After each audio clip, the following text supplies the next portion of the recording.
Mornings feel like mountains. Knew I climbed the field.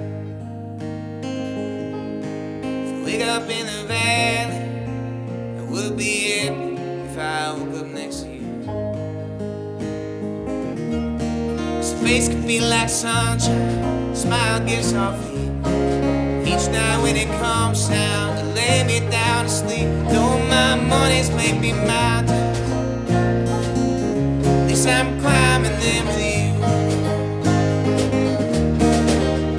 So my hands shoot out like satellites, sent to the stars to search for light, till they find your face and reach your eyes. Climb.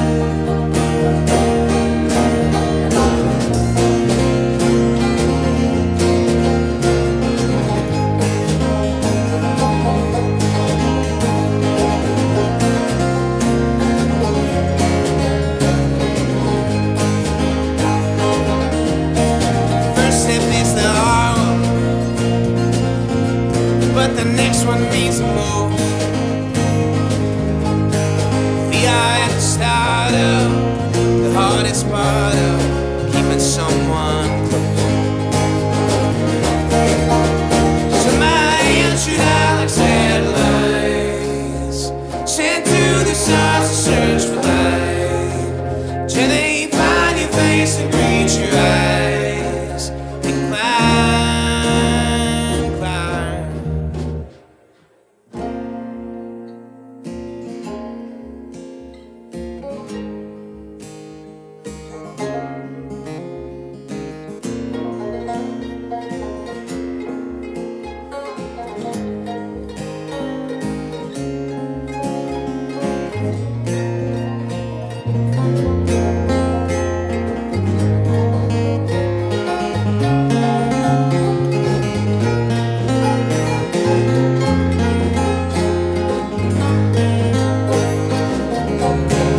When the day is over, hit the track again. Look back at the beginning, was the journey worth the end? When your days feel like a mountain, each one you climb feels like a win. So my hands shoot out like satellites, sent to the stars to search for light, till they find your face and greet your eyes. And climb, climb,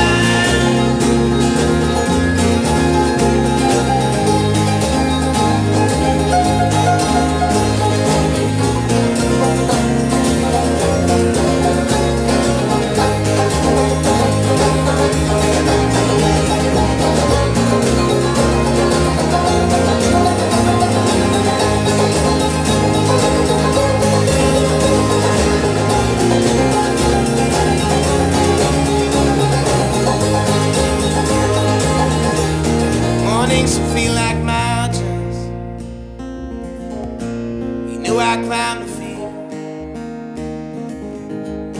If I wake up in the valley, I would be happy if I woke up next to you.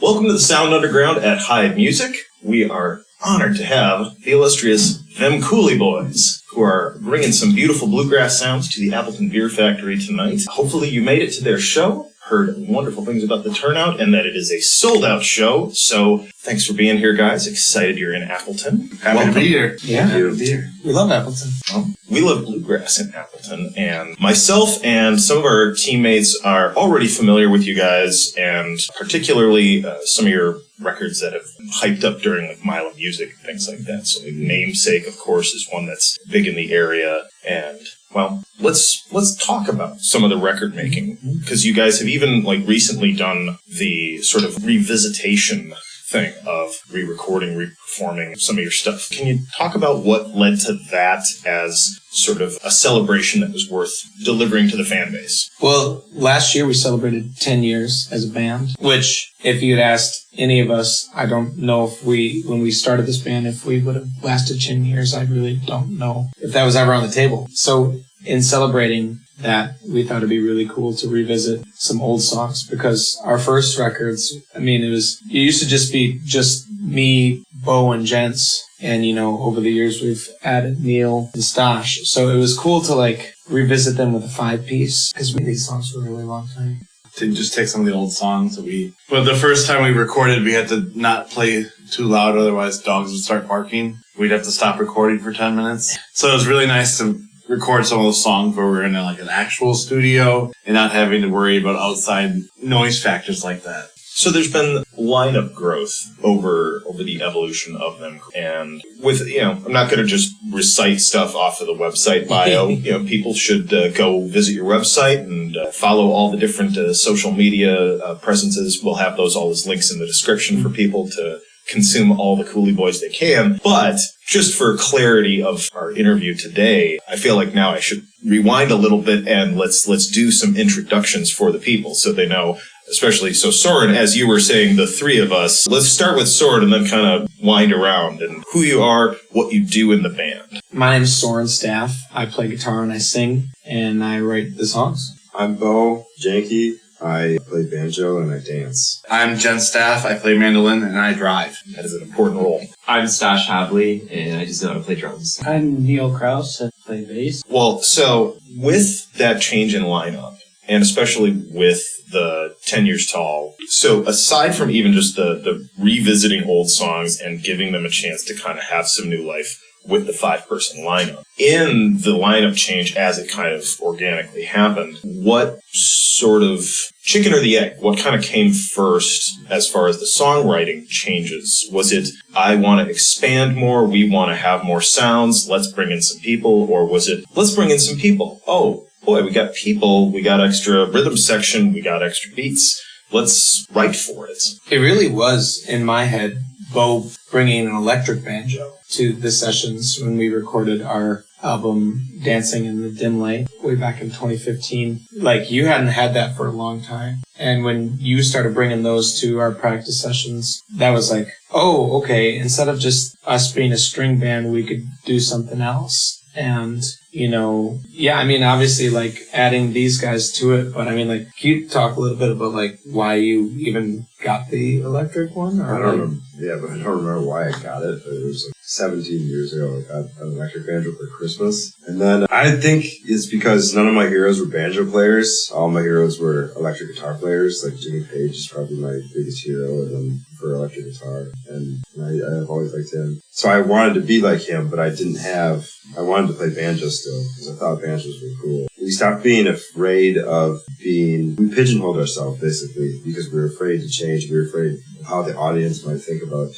how Them Coulee Boys would be if we changed our sound, because they were liking what we were doing at that time, and we were afraid to grow, basically. We wanted to keep it the same. It's like, no, we're not. There were like rules that we placed on ourselves, like, no, we're not allowed to add drums, and no, we're not allowed to have a synthesizer, and no, we're not allowed to have a fuzz bass solo. Anything, yeah, fuzz bass solo, yeah. So we started doing stuff like that little by little, and like we still have some rules, like there's just some rules that we have, but we're not above trying anything, and we're not, and I think that we've grown and our fans have grown with time, and they've sounded like our records have sounded like whenever they were made. Like, so Namesake sounds like 2000. Yeah, and like our most recent record sounds like it was made last year, and that makes sense because we're kind of going with influences, and we like to listen to new music, and we change. That's that. We change, and we just started embracing it and not worrying about how it was going to sound on stage, and not worrying about the reception of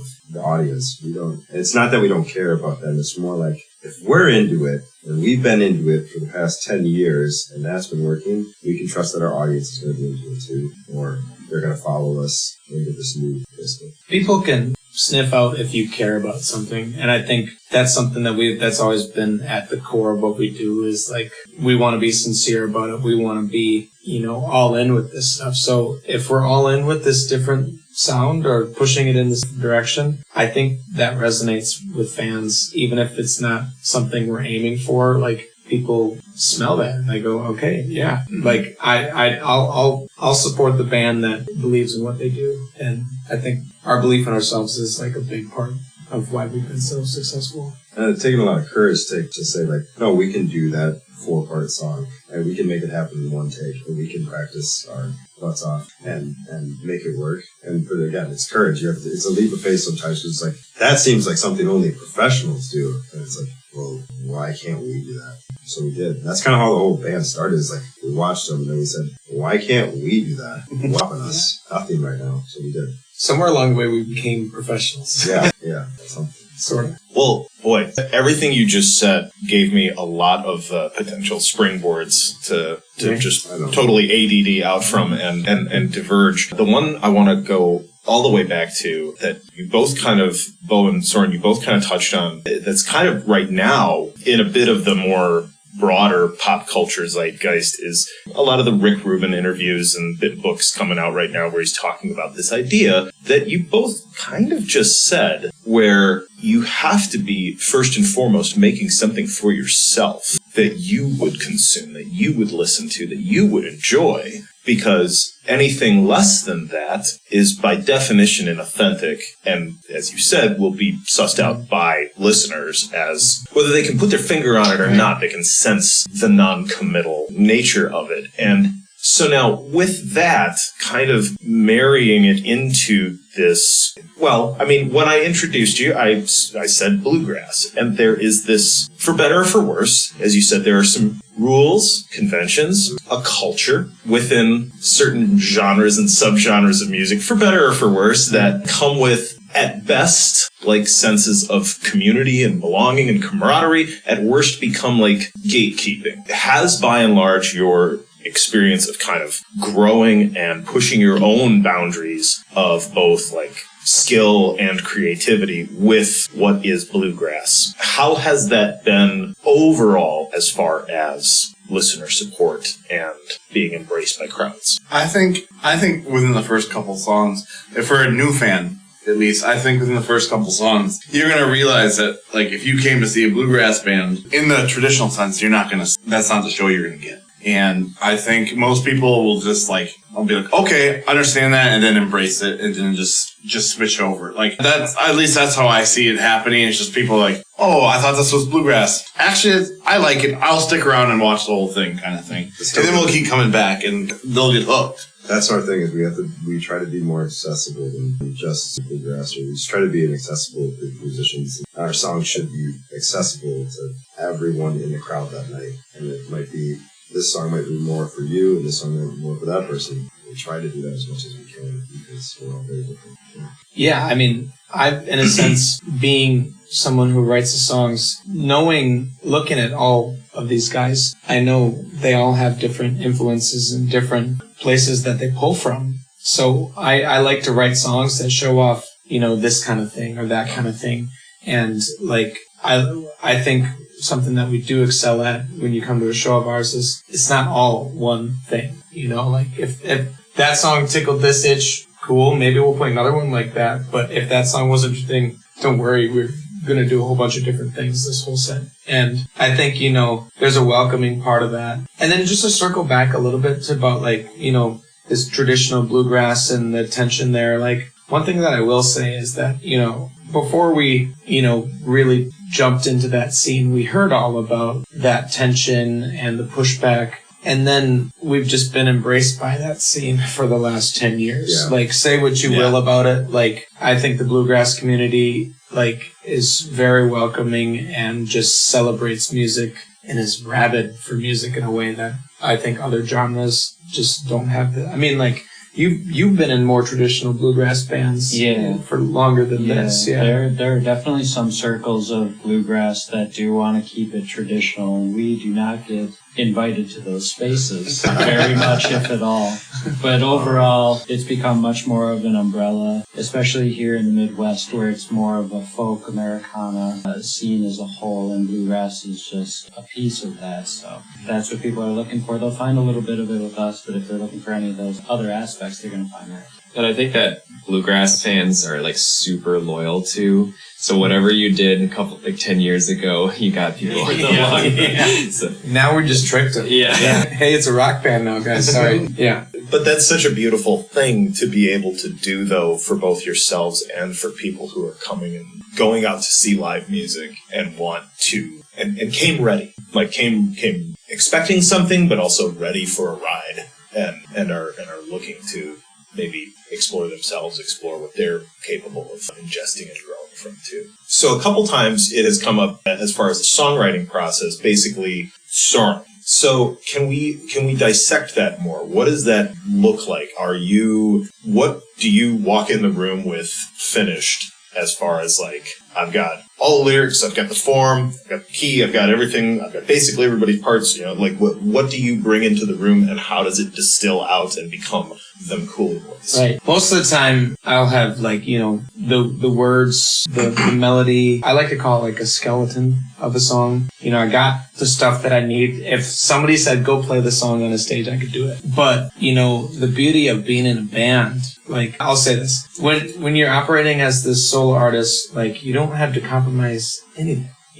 There's nothing you got to give up at all. And that's kind of one of the hard parts of being in a band is once I bring these songs to these guys, like you lose some of that exactness that it was when it created, but you gain everything that these guys have. And that's why it works. I mean, like, we would not exist if it was just me, because I have this small way of doing things, and then I'm able to, I trust these guys fully to incorporate what they want to, and then they push it in a way better direction. So I think that's the beauty of a band, like there's the singularness is lost, and sometimes I mourn that, but like the camaraderie and like just like the creative energy of 4 other people like puts these creations in a whole different stratosphere than they ever would have existed in. Yeah.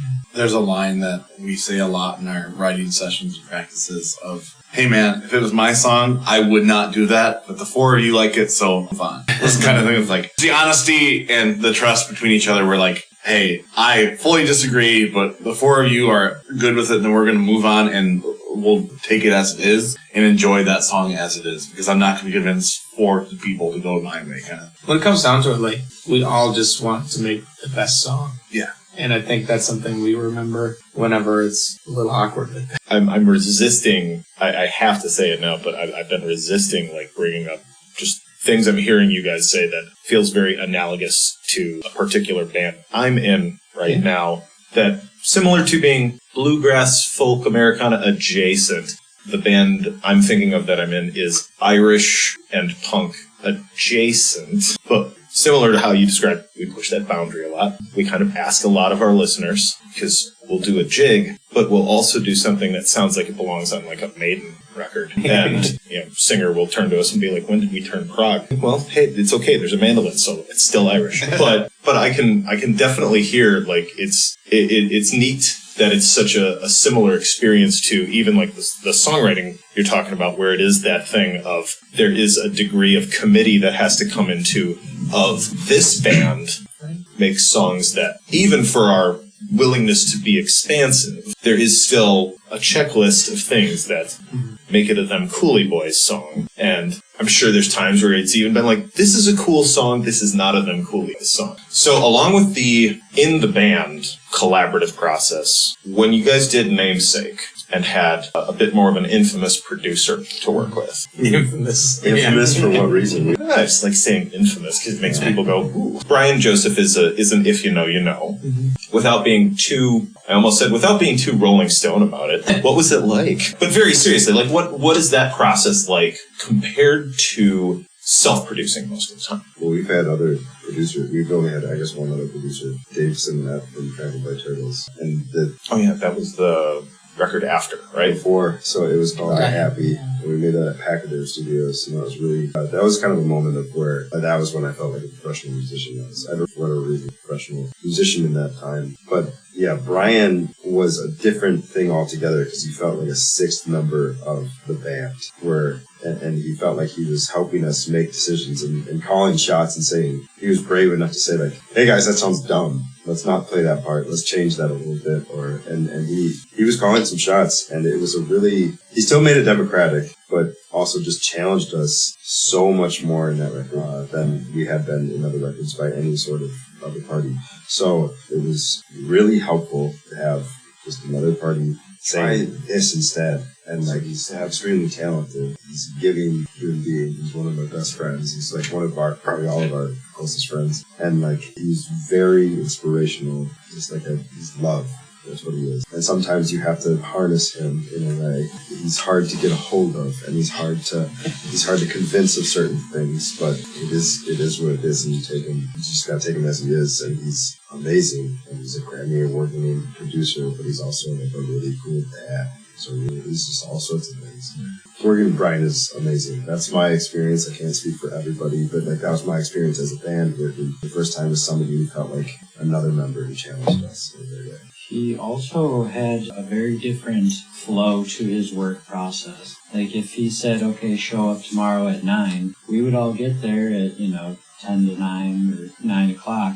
And then he would take us up to his house and we would have tea and coffee for 45 minutes and just talk about things that had nothing to do with the album, and then after 4 or 5 hours of recording, we would go, okay, beer break time, and we would go walk in the woods for 20 minutes or something. So he was really good at sort of being a game manager for us, making sure that we weren't getting too deep in the weeds or getting too far in our heads to be able to see the big picture. So having someone who's been in that space so many times and seen the faults that can happen and actively encourage us to avoid them was incredibly special too. Especially coming back to work with him on another record, the record that we're going to be putting out eventually here.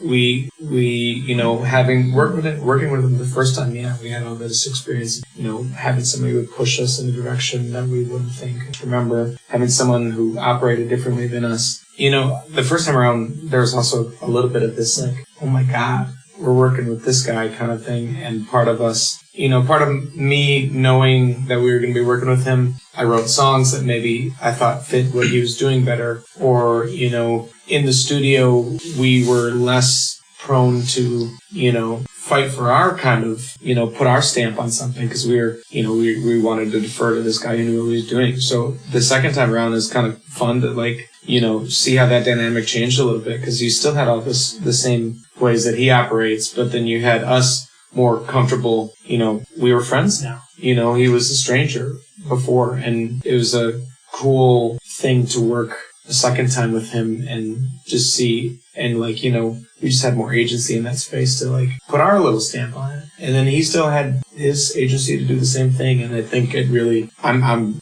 really excited for the new record that we made for sure. You mentioned working with Dave too, and I don't want to skip over talking about that record and that experience was but especially with what you guys have had to say about the Brian experience and making now another record with him. Compare, contrast. What was that like? What did that feel like with Dave? Because you initially mentioned how for Dave it was also this kind of a bit of a landmark of, this is the first time we have a producer on the record. Yeah, it was the first time I was a producer. It was first time working in a world-class studio.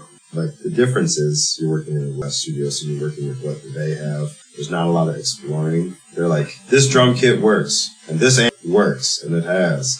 And it does. There's nothing wrong with that. It does. But with Brian at his barn, where we are all, it's about the size of this area right here, where we're all about this close, and the drums are right there next to me, and Neil is right next to me, and Jens is right next to me, and Soren is right next to me. We're all right next to each other. We see each other, make eye contact, basically. It's very different. And then also the same thing with miking things. He was just Brian would say what do you like? And it's sometimes it's annoying, but it also it's just I don't know. He's just pick one. And it was kind of enjoy yourself, be a good musician, and have passion. So that was the difference. Dave was an amazing cheerleader who made us feel like we were we belonged. We belonged within his presence because for a long time it didn't feel like that. It was just how did we do that? How did we get Dave to be in the same room as us? He immediately was no, you guys are supposed to be here. This is normal. And that was what we were able to take away from that in a positive way. And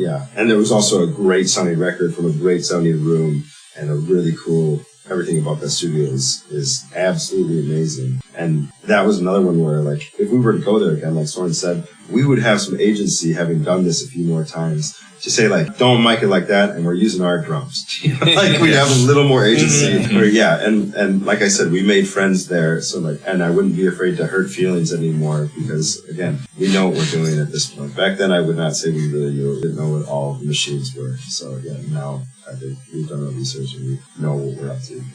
The cheerleader thing is so true. You know, it's like, I think we kind of needed someone to like legitimize what the heck we were doing because, you know, for the longest time, I think we kind of more saw ourselves as performers as opposed to musicians. And, you know, just to have somebody like Dave that was, you know, like Dave pulled me aside and was like, these songs are incredible, Soren. And it was like, coming from him, it blew my mind because he's an influence of mine. I mean, like I've spent hours waiting in line to go see his band play. You know, it's one of those things that at that moment in time of this band, we needed like someone to kind of like pump us up a little. We needed it at that time. We really did. When it came to the actual recording of the music, Brian wanted to hear every single idea we had for each song, and he wanted to try every single idea we had for each song and try to make it work. Dave did not at all. He was very much like, I trust you guys with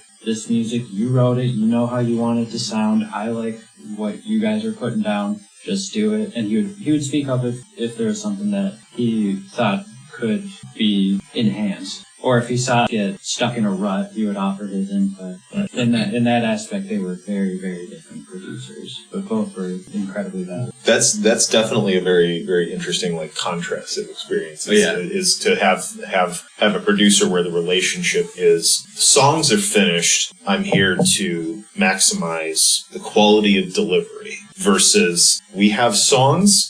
I'm here to help you finish them. Yeah. And then delivery is almost arbitrary. Like you said with the contrast to Brian being less about this mic in this room must be the magic flute that will give us this tone of golden ears. And it's like, no, it did sound good. Yeah. Oh, that record. Well, and it's interesting because that record sounds incredible. Both of them do, yeah. Just different. Yeah, they both sound good. They both do sound very different. Can also definitely relate to the plight of coming in and being like, no, use our drums. Yeah. And you all mentioned agency. Yeah, it's weird at a point when you're kind of like, all right, if you say so. Like, yeah. But it's definitely having that cheerleader experience then empowers you and emboldens you and gives you license to have some lines in the sand of your own creativity and your own voice and sound and tone to walk in later and be like, my kid. Yeah. We needed one to get the other. You know, I mean, like, if we would have got them in a different order, I don't think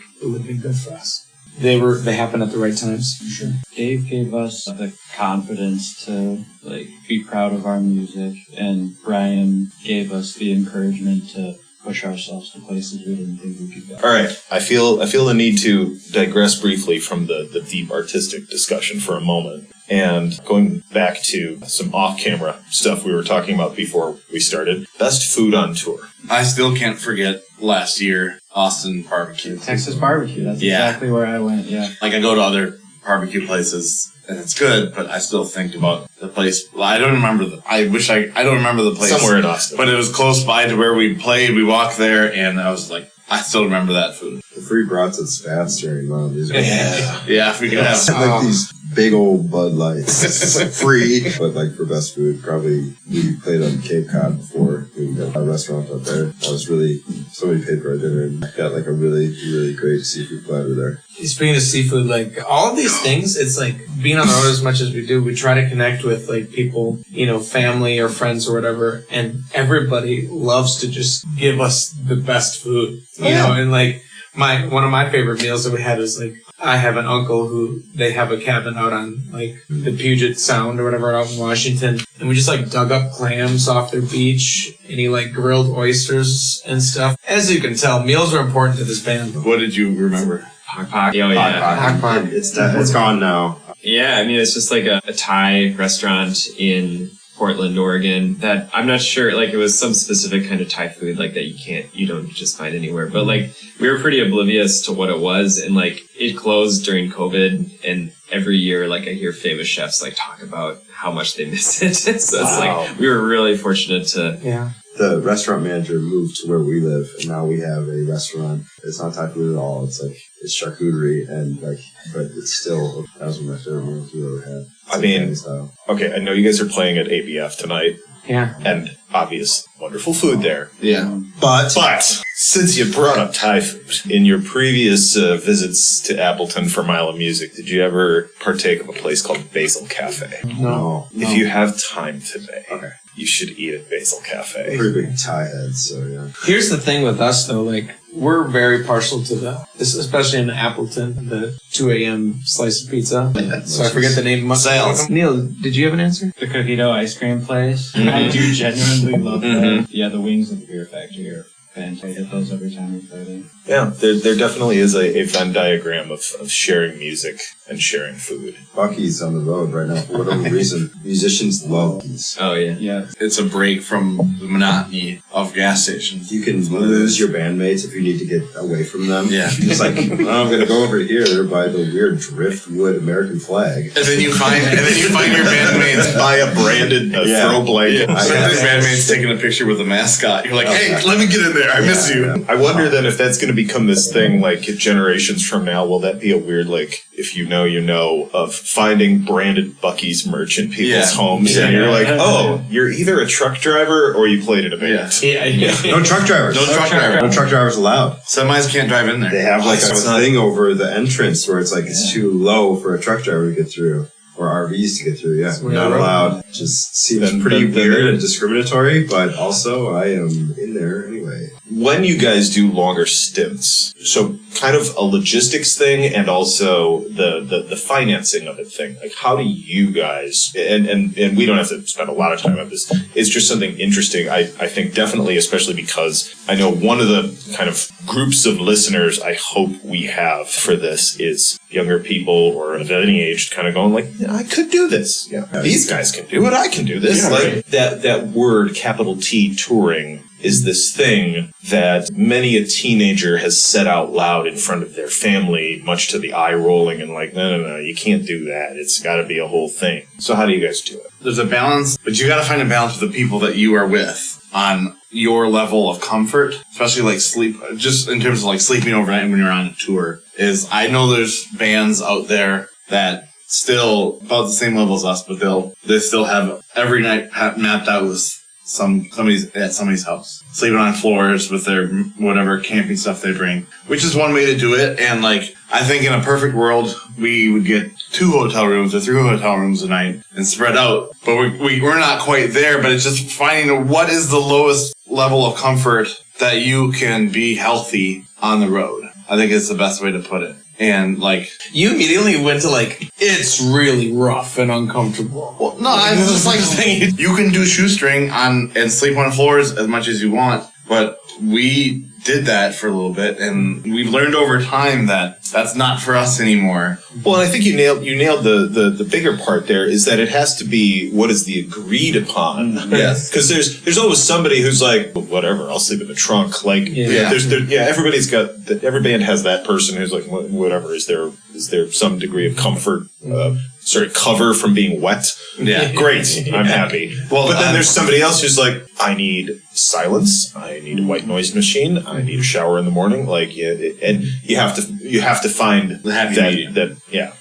But as far as like making it happen, like how the heck do you actually make it happen in the first place? It really does take a team. If you want to go out and you want to like tour, you got to have the right people in your band that want to go do that. You got to have the right agent manager who's going to put you in the right spots, because we definitely played some places we didn't need to back in the day when we were trying to do it ourselves. And that could be backbreaking, like being put in the right position, playing the right shows makes it easier. But like, that's the thing of having done it for 10 years. Like we've found a way to operate to make it as comfortable as it can be.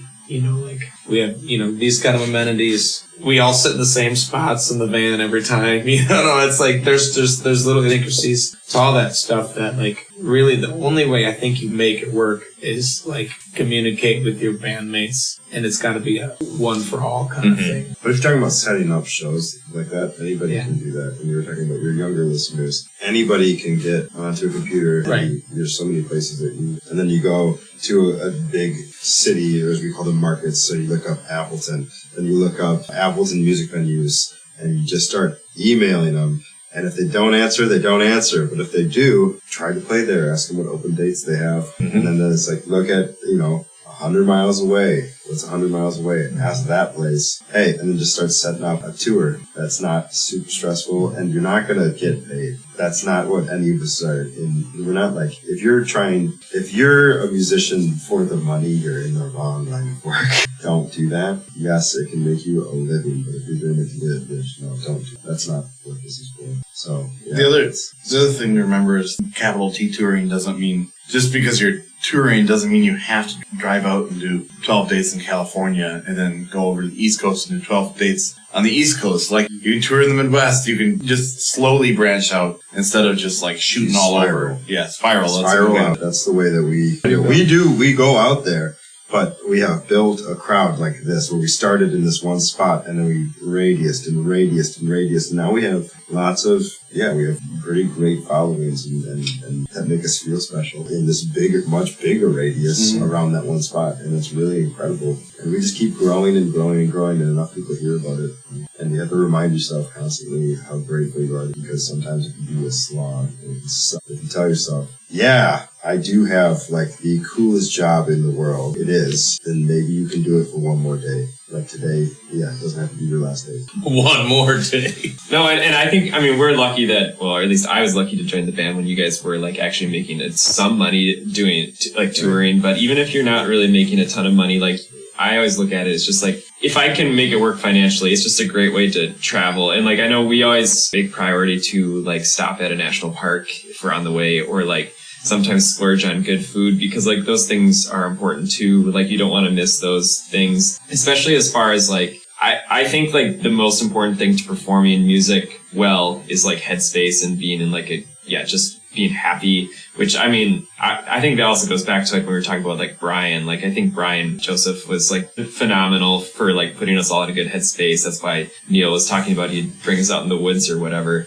And with like practicing is important, but the reason why like good venues need to have a good green room is because like we had a phenomenal green room yesterday. Like, it just makes you happy. Like, when you eat a good meal, like a healthy meal, it makes you happy. When you saw some beautiful mountains or whatever. And like the people that are just touring and just hoofing it and just doing the most like doing no comforts at all, like you can really suffer like when you're actually playing the show. Yeah, it's really hard to make playing music not fun, but people have found a way. They have found a way. Yeah. There are high highs and there are very, very low lows, and you gotta push through those. They're inevitable. Just keep your head up, try again tomorrow. But yeah, Beau mentioned again that Maslowian idea of it's the coolest job in the world, and it's one of those things where it's like, well shoot. I mean, my 13-year-old son has recently picked up the expression of like, good day playing video games is better than a bad day at school, or whatever thing that you'd rather be doing. So like, a bad gig is better than no a good day. Or nobody fighting with your partner. Yeah. Rather be fighting with you. Yeah. That idea again of a broader scope of gratefulness, that it's like the fact that we're sitting here talking about this in and of itself is like icing on the existential cake. And not to slug into the idea of like, there's people who are truly suffering in the world. Yes, there are, but this is not the venue to talk about that. There are smarter people out there to talk about it instead of me. But the fact that we get to talk about this thing that is like the bright spot of somebody's day. Like, there's going to be people at your show tonight that this is maybe first time hearing you. This is maybe something they've been waiting for, to hear you guys back in town again. Yeah. And it's going to be the highlight of their weekend, maybe their April. And that's something you get to do and get to be privy to giving to people. And now to say something totally silly, like on the heels of that, with like sleep and comfort and on the road and things like that.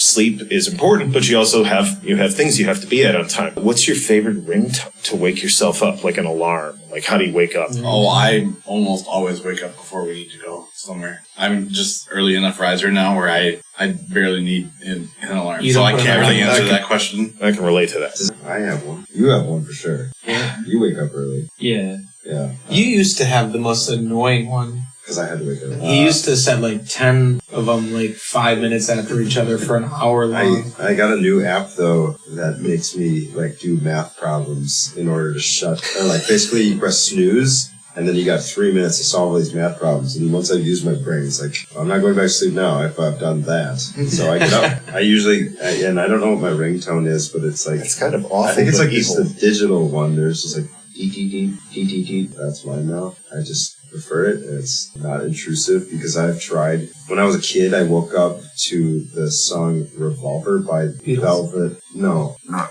Velvet. No, Velvet Revolver. And the song was called Slither. Oh, yeah. It was Slash's band, Yeah. Scott Weiland, right? Yep. Yeah. And like, it was just like, and it's like, da, da, da, bada, bada, bada. And it was like, this is hell. I'm not doing this. I hated getting up like that. I just thought, yeah, I'm going to wake up and just rock it this morning. And the next morning I was like, this is the worst thing I've ever done. So I've kept it pretty digital and then I don't hate a song anymore. My freshman year in college, me and my roommate thought it'd be really funny to like blast Screamo as our because we wake up at the same time. And like, I got pretty used to it. But it would just be funny because like you just like we'd be in our bunks and then somebody would have to jump down from the bunk to turn it off. It's so And it like we did that for like a month or two. Yeah. And it was pretty gnarly to the point that now when I have it at home, it's just on vibrate. And I could just hear it vibrating on my That'll wake you up. on my bedstand. So yeah, That's too funny. That's very much the opposite of you. Like you mentioned, the Brian having everybody report so that there's time to like introspect and we all have tea and stuff. routines. The routine is Neil gets up at 6. I try to get up after Neil gets back from his run. Yeah. And then go down. I'll take a shower and go down to the lobby and I will sit and talk to my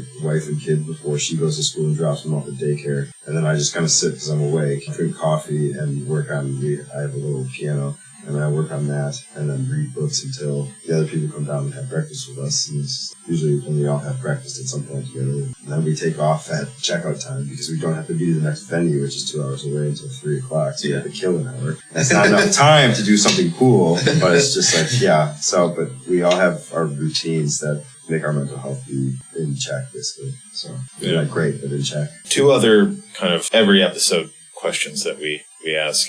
What's your desert island, end of the world, one piece of gear you own? You can only keep one. Gear. Instruments, instrument, mic, something.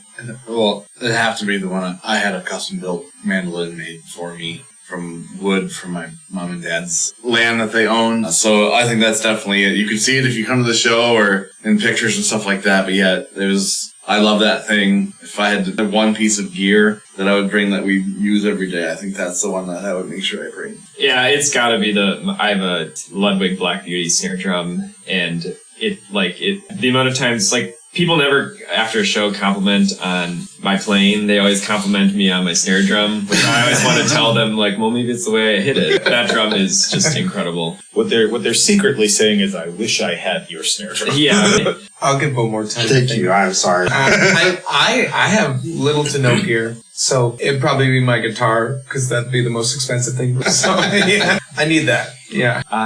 I do not want to be stuck on a desert island with a bass. I'm going to bring my Casio keyboard because I don't play it yet. And that'll keep me from losing my mind. I'm kind of the same way. Like, I'm not saying I've mastered the banjo because I definitely haven't, but like, I'd rather bring a piano because I think I could do more than I could with the banjo. So I'd probably bring if it was my thing, I'd bring the piano that's in my house that I bought my old house and it came with this piano and it's the most gorgeous piano. And they were like, we don't really like it. And I was like, you're stupid. This is the piano. It sounds so good. And it's junky, but it's mine. Well, Neil, you teed up the final, we ask everybody every episode question. I want to learn how to sing and I want to learn how to play guitar, but recently I've just been obsessed with DJing.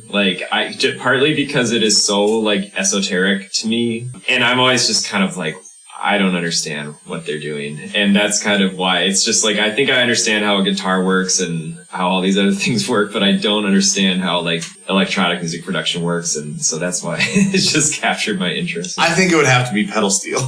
Darn, that would be mine too. You could say that too. I do, yeah, but it'd be pedals. Yeah, probably pedal steel, just because. Yeah, and then we could share it on stage. We share a piano on stage. He plays sometimes, and I play sometimes on pianos. And I'd like to learn how to use a sequencer in our sets to where like I could program different scenes and things like that we could use and like drum. Actually, I take that back. I want to learn how to play drums so you bad. took mine. I'm so bad at drums. Yeah. And I don't know how people just like sit down and just play them. That's amazing. So yeah, I'd probably want to learn how to play drums. Yeah, I cannot play drums. Yeah, always so cool. Yeah. He's the person that I watch from around stage. The one thing I can do is tell Stas to play. I go, So there's a few. And Neil. Baritone sax. Yeah. All right. Yeah. Rad. Yeah. That's awesome. Well, guys, thank you all so much for coming in. Yeah. Any major stuff you'd like us to plug? I mean, you said you got the record coming. Well, the record in progress. That's Nothing huge. Just keep it on. Just come to our shows. We'll be rolling out some music soon enough, so keep an eye out. You got merch at the shows. Yeah. Online. Yep. All that's And the physical records. Anything distributed on vinyl? We do. We've had a couple on vinyl. One of them, Namesake, we have that one in stock right now. Yeah. Okay. Others. it's second pressing, and That second pressing is pretty cool to say. But anyways, Them Coulee Boys, thanks again for being here, and thanks for listening to Sound Underground. And make sure to check them out on all the various social platforms. Again, we've got the links in the descriptions. And for more, make sure you subscribe and like and tune in for more episodes.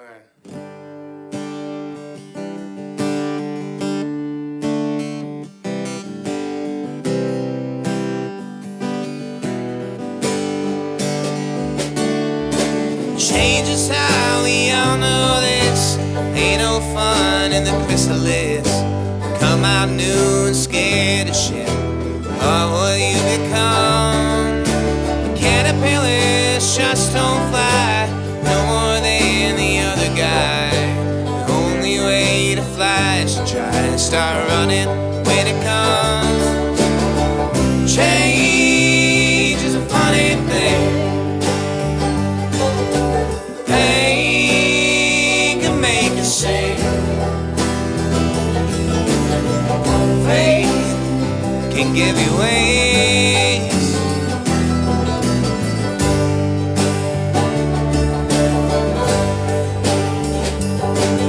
You try to catch a cannonball with your 1 and 3 from alcohol, but you won't hold her in your arms without letting go. You had guts to chill her out. Sun don't shine without a round. Moon gets shine, the stars fall out to the sky for a show. Change is a funny thing. Pain can make you sing. Faith can give you wings.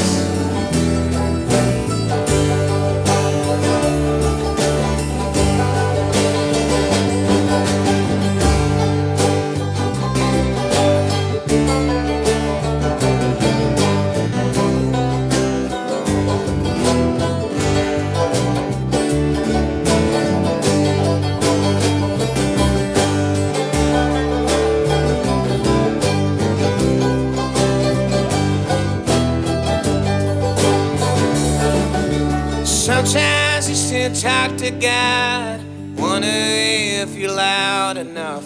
The answer's right, but the math is off. Why are you even here?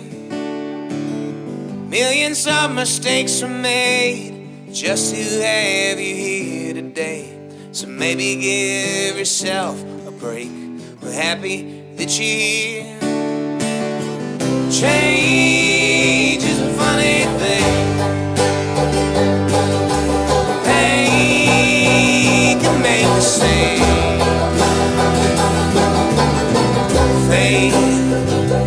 baby, wait.